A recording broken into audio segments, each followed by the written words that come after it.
में रहता था। वो आदमी बहुत ही ज़्यादा आलसी था। वो कोई काम नहीं करता था। वो एकदम निठल्ला और नाकारा था। बस वो हमेशा ऐसे मौके की खोज में रहता कि कहीं से उसे खाना मिल जाए। तो एक दिन जब वो आदमी खाने की तलाश में भटक रहा था, तभी उसे एक फ्रूट का बागीचा दिखता है। वो उस बागीचे से फ्रूट चुराने के बारे में सोचता है। तभी वो बागीचे के अंदर चला जाता है और एक पेड़ पर चढ़ जाता है। लेकिन तभी अचानक वहां पर उस बागीचे का मालिक आ जाता है और वो इस आदमी को पेड़ पर चढ़ता हुआ देख लेता है। वो उस आदमी को चिल्लाते हुए नीचे आने के लिए कहता है, लेकिन ये आलसी आदमी बागीचे के मालिक को देखकर डर जाता है और नीचे आने से मना कर देता है। तभी उस बगीचे का मालिक अंदर जाकर एक बड़ा सा डंडा लेकर आता है। ये देखकर वो आलसी आदमी तुरंत पेड़ से नीचे उतरता है और मालिक के उस तक पहुंचने से पहले ही वो जंगल की तरफ भागने लगता है और जंगल में जाकर छुप जाता है। कुछ देर बीतने के बाद वो आलसी आदमी वहां से निकलता है और जंगल के रास्ते से जब वो गांव की तरफ जा रहा था, तभी उसे एक लोमड़ी दिखती है जिसको सिर्फ दो ही पैर थे और उसके दो पैर टूटे हुए थे।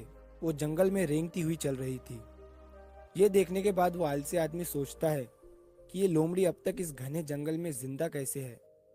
ये लोमड़ी भाग नहीं सकती, चल नहीं सकती, तो कैसे ही अपने लिए खाने का इंतजाम करती होंगी और कैसे ये लोमड़ी अपने आप को इस घने जंगल में दूसरे जानवरों से बचाती होंगी।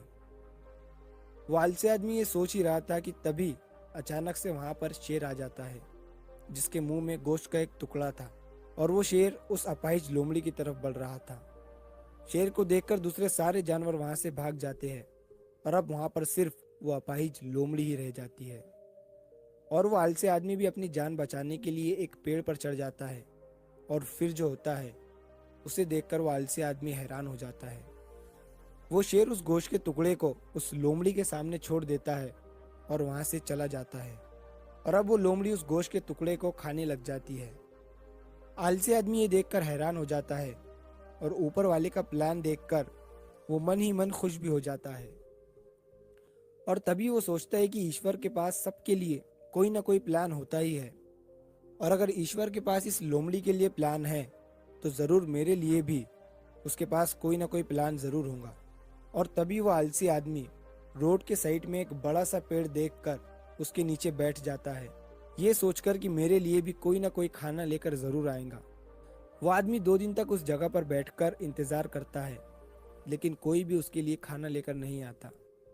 आखिरकार जब उसे भूख बर्दाश्त नहीं होती है तो वो खुद ही खाने की तलाश में निकल पड़ता है। वो रास्ते से जा ही रहा था कि तभी उसे रास्ते में एक बुजुर्ग आदमी मिलता है। वो आलसी आदमी उनसे कहता है कि मुझे भूख लगी है, आपके पास कुछ खाने के लिए होगा तो मुझे दे दो। तभी वो बुजुर्ग आदमी उसे कुछ खाना और पानी दे देता है। खाना खाने के बाद वो आलसी आदमी उन बुजुर्ग आदमी से कहता है कि मैंने 2 दिन पहले जो देखा आप उस पर विश्वास नहीं करेंगे। मैंने जंगल में एक अपाहिज लोमड़ी को देखा जिसे शेर खुद गोश्त लाकर दे रहा था खाने के लिए। मैंने सोचा कि ईश्वर के पास मेरे लिए भी कोई ना कोई प्लान जरूर होगा, लेकिन ईश्वर ने उस लोमड़ी पर अपनी दया दिखाई और मुझ पर नहीं। मेरे लिए कोई भी खाना लेकर नहीं आया और आखिरकार मुझे ही खुद खाने की तलाश में निकलना पड़ा। उस आलसी आदमी ने बुजुर्ग आदमी से पूछा कि मेरे साथ ईश्वर ने ऐसा क्यों किया। तभी उन बुजुर्ग आदमी ने मुस्कुराते हुए कहा कि ये सच है कि ईश्वर के पास सभी के लिए कोई ना कोई प्लान तो जरूर होता है और तुम्हारे लिए भी है, लेकिन तुमने उसे गलत तरीके से समझ लिया। वो तुम्हें लोमड़ी नहीं बल्कि वो तुम्हें उस शेर की तरह बनाना चाहता था।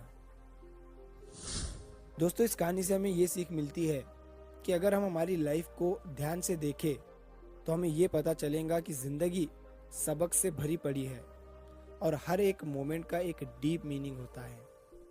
उस आलसी आदमी ने लोमड़ी को मदद लेते हुए देखा और सोचा कि वो लोमड़ी सिर्फ बैठी हुई है और वो सिर्फ इंतजार कर रही है कि कब उसके साथ अच्छी चीजें होंगी। लेकिन वो आदमी ये भूल गया था कि वो लोमड़ी मजबूर थी। लेकिन हम उस लोमड़ी की तरह मजबूर और लाचार नहीं हैं। ऊपर वाले ने हमें एबिलिटी दी है अपना काम करने की, बिल्कुल उस शेर की तरह। हमारे पास भी खुद की स्ट्रेंथ और कैपेबिलिटी है। हमारी सिचुएशन को बदलने की, लेकिन उसके लिए आपको एफर्ट्स लेने पड़ेंगे, एक्टिव बनना पड़ेगा, तभी आप उस शेर की तरह बन पाएंगे। तो अगर आप इस कहानी को और भी लोगों तक पहुंचाना चाहते हैं तो इस वीडियो को लाइक करिए ताकि YouTube इस वीडियो को और भी लोगों तक पहुंचाए। और अगर आपको कहानी पसंद आई है तो चैनल को सब्सक्राइब ज़रूर करिए। मिलता हूँ मैं अगली बार इसी तरह की कहानी के साथ। तो सब्र करो, शुक्र करो और ज़िंदगी में आगे बढ़ो।